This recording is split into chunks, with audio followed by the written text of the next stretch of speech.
Son Excellence maa ngi lay yalwaan nga wàcc Omar mooy indi jàmm ndaxam askan wi ñépp a ngi mer li wax ci Tuuba ak Tiwaawan wax ko seeni sëriñ jombaati nag jekki foofii bay dogal ci sa mbir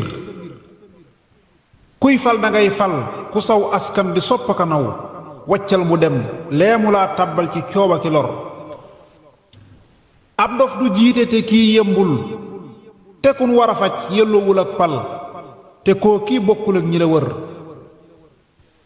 lim wax Assane Dëgg Mohamed Siis dafay xajamal jàmmoo ci sun ñaari réew yii jàmm deefu ko cor leerug Tuuba bul bayal as nduxum baykat nga xam nga li xew dogal nduxum gii bu jàllee dootu neex a defar te maa ngi ñaan yoonu réew mii nañ ko woo mu layal xaalis bu leerul bi muy tuumaal sëriñ si bu wér tem ñëw ba Tuuba faram fàcceel nu mbir yi mu gis ci biir jumaa ji lu fiy maasoo ñi def ci lu bir bu loolu weesoo nu gaaral mbindi mag ñi fi woon mu ñëw janoog gaa yi xam-xam indi firnde yu wér koo xam ne kii say arab leerul ci benn anam te la xuloo xam-xamub lislaam ci fànn gu wér kon réer a tax rekk ngay linkaar li mag ñi waxoon loo géejuwul noo ca xàmmee ràgg mbaati la wér fala balaagata kallaa laa wala lughatan wala usula wala fiqhan xamoo lañu tër leerug Tuuba koo xam ne kii saa yu àddoo nax wu yuuxu ca kaw